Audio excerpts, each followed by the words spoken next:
전문가의 시각으로 오늘 장의 포인트 콕콕 집어드립니다. 두 분 모셨습니다. 토마토 투자클럽의 최현수 전문가, 나도투자연구소의 이재규 본부장 모셨습니다. 안녕하세요. 안녕하십니까. 안녕하세요.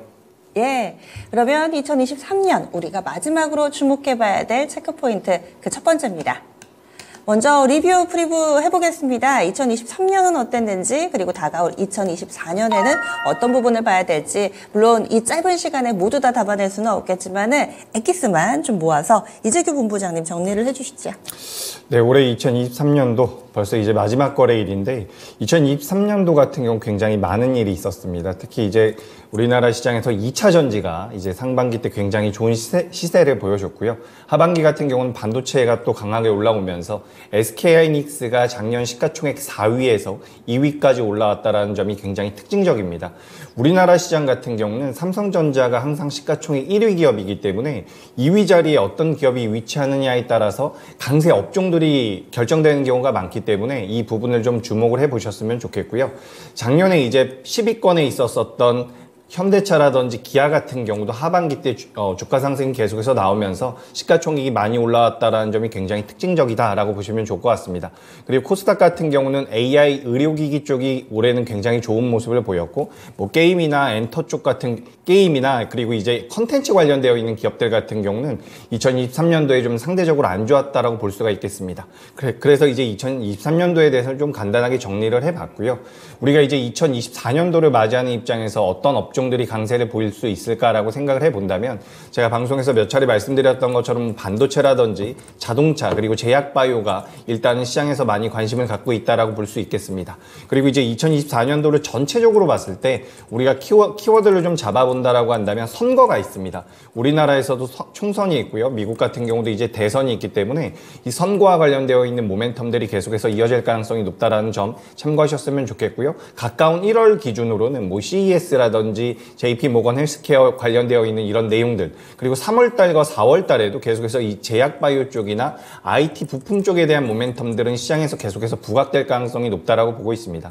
그렇기 때문에 지금 금리 인하에 관련되어 있는 모멘텀까지도 시장에서 부각이 된다라고 한다면 전 12월 달부터 계속해서 이제 1월 달, 2월 달 계속해서 긍정적인 모습까지도 보일 수 있다라고 생각을 하고 있으니까 이 부분을 참고하셨으면 좋겠고요. 실제로 우리가 통계적으로 봤을 때 연말에, 그러니까 오늘이죠. 어제와 오늘, 그러니까 연말을 마지막 폐장일을 앞두고 나서 하루 이틀 동안의 주가 흐름 자체가 2024년도 다음해 연초의 주가 흐름을 결정짓는 굉장히 중요한 날이었다라고 합니다. 그래서 오늘도 이제 우리나라 시장이 올라온다라고 한다면 1월 달까지도 우리 시장이 굉장히 좋을 가능성이 높고요. 또 1월 달 우리 시장이 좋다라고 한다면 연간 기준으로도 우리 시장이 좋을 가능성이 높다라고 하니까 이런 부분들 좀 참고하셔서 이제 매매에 좀 도움이 됐으면 좋겠습니다. 네, 오늘이 가진 의미는 단 하루의 주식 거래 이런 부분이 아니라 또 내년을 우리가 가늠해 볼 수 있는 그 기준이 되기 때문에 오늘 장은 부디 좀 올랐으면, 강한 모습을 보여줬으면 좀 더 바라게 됩니다. 내년도에 우리가 주목해 봐야 될 부분 선거 얘기해 주셨는데요. 또 가깝게는 1월에 대만에서 총통선거가 있습니다. 각국에서 선거로 점철되어 있는 한 해가 될 텐데 또 어떻게 해서 이런 부분들이 우리에게 영향을 미치게 될지 미리미리 좀 짚어봐야 되겠습니다. 다음 포인트 넘어가겠습니다. 오늘 두 번째로는요. 역시나 반도체 빼놓을 수가 없는데 삼성전자 최근 들어서 8만전자라는 헤드라인을 많이 보게 됩니다. 8만전자라는 이 이름이 이제는 가까워지고 있는 상황인데요. CXL 반도체 상용화를 앞당긴다는 뉴스가 나왔습니다. 과연 어떻게 어느 정도로 앞당겨질지, 이 부분을 어떻게 또 투자 아이디어로 활용할지는 최현수 전문가님 알려주세요. 네, 지금 뭐 차세대 메모리로 꼽히고 있는 HBM이 이어서 CXL이 또 주목을 받고 있는데요. 삼성전자가 지금 이쪽 CXL 분야에서 굉장히 이제 공격적인 투자를 하고 있고 시장 선도를 위해서 지금 앞장서고 있습니다. CXL은 뭐 기존보다 메모리 용량을 최소 이제 2배 이상 뭐 확장할 수 있는 차세대 기술로 보시면 될 것 같고요. 이제 삼성전자 같은 경우는 이제 업계 최초로 CXL 메모리 동작 검증에 지금 성공하면서 상용화에 지금 바로 이제 바짝 다가선 것으로 지금 보고 있고요. 역시 뭐 삼성전자 같은 경우에 최근에 좋은 주가 흐름을 계속 보이고 있는데, 최근에 CXL 관련 테마 관련주들을 이런 쪽을 눈여겨서 좀 보셔야 될 것으로 보고 있습니다. 뭐 네오셈이라든가 뭐 코리아 서키트, 그다음에 오킨스 전자, 뭐 엑시콘 뭐 이 정도 좀 보시면 될 것 같은데, 네오셈 차트 한번 잠시 보시면은요. 최근에 많이 올랐다가 좀 옆으로 기간 조정 횡보하고 있는데 거래량이 조금 줄어들고 있어요. 어느 정도 이제 기간 조정이 마무리되면 거래량 다시 늘면서 정고점 테스트 한번 다시 나올 것으로 보고 있고, 여전히 시장에서 계속 반도체 관련주 테마를 형성하면서 주목해봐야 될 것으로 좀 보고 있고요.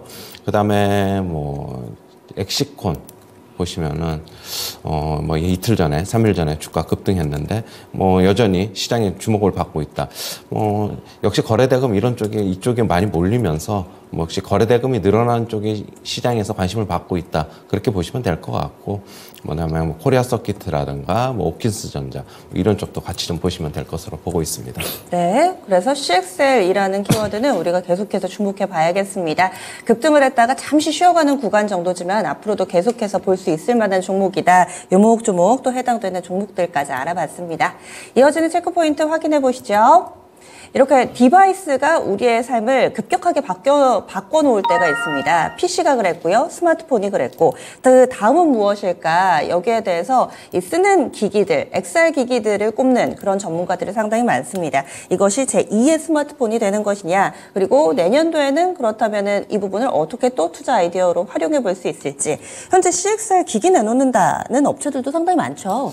네, CXL 같은 경우는 이제 반도체 XR 쪽이라고 기기. 보시면 될 것 같고요. 이제 네. XR 쪽 같은 경우 우리가 확장현실이라고 하죠. 그래서 확장현실과 관련되어 있는 기업들이 최근에 주가 흐름이 괜찮게 나오고 있는 부분입니다. 왜냐하면 어쨌든 시장을 선도하고 있는 기업들이죠. 애플이라든지 메타라든지 우리나라 삼성에서도 이 XR 쪽에 대한 투자를 계속해서 진행을 하고 있다라고 합니다. 특히 애플 같은 경우도 내년 2월 달 1분기 내로 이 애플 비전 프로라는 XR 확장 기기라고 하는데, 확장 현실이라고 하는데 관련되어 있는 기기를 출시한다라고 이야기를 하고 있죠. 그리고 우리나라 삼성전자 같은 경우도 원래 내년 하반기 때 출시를 예정하고 있었는데 상반기로 좀 앞당겨서 이제 XR 쪽에 대한 글로벌 빅테크 기업들의 제품들이 계속해서 출시될 가능성이 높다라고 하고 있습니다. 그렇기 때문에 지금 시장에서 관심도가 계속해서 올라가고 있는데, 물론 내년 같은 경우는 온디바이스 AI라고 해서 AI가 탑재된 스마트폰이 출시되면서 스마트폰 시장 역시도 굉장히 큰 외형 성장이 나올 가능성이 높다라고 보지만, 이제 스마트폰 같은 경우는 대다수의 소비자들이 가지고 있다라는 부분이 있죠. 근데 XR 쪽 같은 경우는 지금 보유하고 있는 그런 소비자들이 많지가 않기 때문에 어떻게 보면 성장성이 굉장히 높다라고 볼 수가 있습니다. 그래서 1월달 CES라든지 계속해서 이 XR이나 AR 그리고 VR 쪽에 대한 관심도가 시장에서 부각된다라고 한다면 이 관련되어 있는 기업들의 주가 흐름도 분명히 봐야 될 필요가 있다라고 보고 있습니다. 그래서 관련되어 있는 기업들이 최근에 스코넥이라든지 자이언트 스택 같은 경우는 저점대에서 반등이 좀 나오고 있고요. 더구전자라든지 관련되어 있는 기업들이 있는데, 제가 가장 좋게 보고 있는 기업은 일단 뉴프렉스라고 하는 기업입니다. 뉴프렉스 같은 경우는 우리가 이제 FPCB라고 해가지고 연성회로기판이라는 것을 생산하는 기업인데, 실제로 지금 메타, 전 세계에서 이제 이 XR 기기 관련돼서 가장 큰 매출이 나오고 있는 회사가 바로 이 메타라는 회사입니다. 그러니까 애플과 삼성보다도 좀 앞서서 지금 진행이 되고 있는 회사인데, 메타 쪽에 이제 이 FPCB를 독점 공급하고 있다는 내용이 있습니다. 그렇기 때문에 지금 뉴프렉스가 어떻게 보면 하드웨어 쪽에서는 대장주라고 볼 수가 있는 부분이죠. 그렇기 때문에 이런 뉴프렉스라든지 XR과 관련되어 있는 기업들에 대해서 관심을 좀 가져보신다면 1월달, 2월달, 그러니까 우리가 좀 짧게 봤을 때 1분기 내로도 좀 좋은 수익이 나올 수 있다라고 보니까 관련되어 있는 기업들도 좀 정리하셔서 매매의 관점으로 접근하시면 도움이 될 것 같습니다. 요즘엔 사실 좀 잠잠하긴 한데요. 연초에 볼 만한 투자 아이디어로 미리 좀 선점해 놓으시면 어떨까요? XR 기기, 지금 빅테크 업체들이 대거 준비를 하고 있습니다. 이에 따라서 수혜를 볼 수 있는, 낙수 효과를 볼 수 있는 중소형주까지 콕 집어서 힌트를 주시네요. 다음 마지막 체크 포인트입니다. 최현수 전문가, 항공주. 올해도 항공주의 흐름은 꾸준히 좀 짚어주셨는데, 항공주 유가 하락된 상태, 물론 최근 들어서는 70달러 선에서 좀 변동성이 크긴 합니다. 그런데 70달러 선은 일단은 좀 유지가 되고 있는 상황이고, 거기에다가 달러 하락, 이런 부분들이 또 항공주에는 긍정적이다라는 부분을 가져오셨는데요. 조금 더 설명을 해주실까요? 네, 지금 유가 같은 경우에는 오늘 이제 간밤에 뉴욕 시장에서 또 한 2% 정도 WTI 기준으로 하락을 했어요. 유가 차트 한번 잠시 보시면은요. 지금 항공주를 둘러싼 이제 기존의 주변 여건들이 계속 중요한 체크 포인트로 짚어야 되는 게 이제 달러하고 이제 유가인데, 그동안에 좀 많이 좀 불투명했었죠. 유가 같은 경우에도 빠지는 줄 알았더니 다시 오르고. 그러나 유가 같은 경우에 최근에 차트 보시면은 완연한 하락세입니다. 뭐 20일 이동평균선 잠시 올라섰는데 또다시 내려올 것으로 보고 있어요. 뭐 지금 하방은 한 60달러 중반대에서 뭐 안정적으로 보이고 많이 오르면 한 70달러 중반 뭐 요 정도 밴드를 설정하면 좀 될 것으로 보고 있고요. 뭐 당분간 뭐 급등의 위험은 없어 보이고요. 그렇다고 본다면은 일단 뭐 항공주들은 뭐 유가가 안정적으로 움직인다면은 뭐 경영 환경은 좋아진다 그렇게 보고 있고요. 특히 이제 뭐 환율이 좀 고무적인데 어제 같은 경우도 환율이 좀 많이 떨어졌어요. 그리고 간밤에 이제 미국 시장에서 10년 만기 국채 금리가 또 큰 폭으로 떨어졌어요. 그러면서 이제 달러도 많이 하락을 했거든요. 오늘도 달러 하락은 좀 계속 나올 것으로 보고 있습니다. 지금 원달러 환율 차트 보시면은 여기서 일단은 저항이 걸려 있어요. 여기가 네. 지금 1330원이거든요. 거기를 뚫고 못 나가니까 지금 아래쪽으로 방향을 트는 모습으로 보고 있고요. 지금 미국 시장에서 뭐 금리가 조금 안정되는 모습을 보이면서 결국엔 달러도 좀 내년에는 어느 정도 좀 약세가 나타나지 않겠나. 제 개인적으로는 좀 그렇게 보고 있고요. 그렇다고 본다면은 여전히 뭐 항공주는 뭐 지금 달러를 결제하는 것들이 많이 있죠. 유가라든가 그다음에 뭐 저기 항공기 리스료 이런 것들은 다 달러 베이스로 결제를 하기 때문에 여전히 긍정적이다라고 보고 있고, 그리고 연말 연초 저기 항공기 수요가 좀 더 늘 것으로는 보고 있어요. 연말에는 또 여행하는 사람들도 좀 많을 것이고, 그다음에 연초에는 설이 있죠. 설을 앞두고 해외로 나가시는 분들도 좀 더 많을 것으로 보고 있습니다. 뭐 관련주도 뭐 대한항공, 그다음에 LCC 쪽에서는 뭐 TA, 제주, 진에어 이 정도 보시면 되는데, 대한항공 같은 경우 주가 상당히 많이 올랐습니다. 지금 저점 대비 상당히 많이 올랐고, 그러나 여전히 이제 주변을 둘러싼 여건이 긍정적으로 변하면서 조금 조정받으면 다시 올라갈 것으로 좀 보고 있어요. 긍정적이다라고 보고 있고, 그다음에 티웨이 항공 같은 경우도 LCC인데 최근에 주가 횡보하고 있는데 주변 여건 좋아지니까 좀 올라갈 것으로 보고 있습니다. 제주항공도 마찬가지로 같이 좀 보자 이렇게 정리해드리겠습니다. 네, 물론 이 항공주에 가장 근본적으로 영향을 미치는 두 가지 요인이 유가와 환율이 맞기는 한데요. 그런데 이 상관계수가 예전보다는 좀 떨어져 있지 않나요? 상황에서 떨어져 있는데 아무래도 이제 경기 침체 우려 때문에 과연 얼마만큼 이제 소비자들이, 그러니까 여행을 하려는 사람들이 많이 나가겠느냐, 주머니가 얇아지면서 그런 우려가 있는 것으로 보고 있는데, 일단은 금리가 어느 정도 이제 인하가 이제 예정이 돼 있는 만큼 네. 이제 어떻게 되면 소비자들 같은 경우에는 주머니 사정이 좀 더 여유로워지지 않을까, 좀 그렇게 보고 있습니다. 네, 알겠습니다. 거기에다가 여행 수요까지 뒷받침된다면은 이 3박자가 딱 맞아 떨어질 경우 항공주 좀 기대에 봄직하지 않을까, 이렇게 해서 4개의 체크 포인트 정리받습니다. 추천주 넘어가겠습니다. 2023년에 마지막으로 좀 추천해주고 싶으신 종목 알려주세요, 본 부장님. 네, 저는 일단 오늘 파인엠텍이라는 기업을 준비를 해봤습니다. 이 회사 같은 경우는 우리가 폴더블 폰이라고 하죠. 그 접히는 휴대폰에 들어가는 이 경첩이라고 하는 힌지를 만드는 회사입니다. 근데 이 회사 같은 경우는 원래 내장 힌지를 만드는 회사였어요. 그러니까 외장 힌지 쪽으로는 유명한 기업이 KH바텍이라는 기업이 있는데, 이 파인엠텍 같은 경우가 이제 내장 힌지를 주력으로 했었던 기업이다라고 보시면 될 것 같습니다. 근데 이런 상황에서 이제 외장 힌지까지 매출이 나올 가능성이 굉장히 높다라고 해요. 그렇기 때문에 외형 성장이 실질적으로 나올 가능성이 높다라고 보고 있습니다. 게다가 우리나라에서 어쨌든 삼성전자가 이 접히는 휴대폰에 대한 점유율이 높은 상태이기 때문에 우리나라에서 부각이 됐었고, 우리나라에서 기술력을 인정받은 이 파인엠텍 같은 경우는 중화권이라든지 다른 나라에서 접히는 휴대폰을 만들 때 부각될 가능성, 매출이 또 늘어날 가능성이 있다라는 거죠. 그리고 최근에는 이제 애플 쪽에서도 이 접는 휴대폰에 대한 내용들이 계속해서 부각이 되고 있는데, 그렇게 된다라고 한다면 파인엠텍 같은 경우도 시장에서 부각될 가능성이 굉장히 높다라고 보고 있습니다. 그래서 이제 지금은 휴대폰만 접고 있는데, 앞으로 시간이 좀 지나면 태블릿이라든지 PC까지, 노트북까지도 접겠다라는 이야기들이 나오고 있기 때문에 이 힌지에 관련되어 있는 기술력을 가지고 있는 기업들 같은 경우는 계속해서 부각될 가능성이 높다라고 보는 거죠. 그래서 지금 파인엠텍 같은 경우는 주가 흐름상 10,000원대가 굉장히 강력한 저항대라고 생각을 하고 있습니다.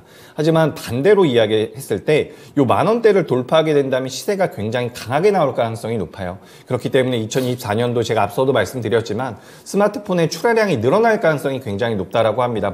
물론 그 출하량이 늘어나는 부분에 가장 큰 역할을 하는 것은 바로 이 AI 쪽에 대한 부분이지만 AI 쪽에 대해서 이제 시장에서 부각이 되면서 스마트폰의 수요가 늘어난다라고 한다면 그 중에서 접히는 휴대폰도 판매가 늘어날 가능성이 굉장히 높겠죠.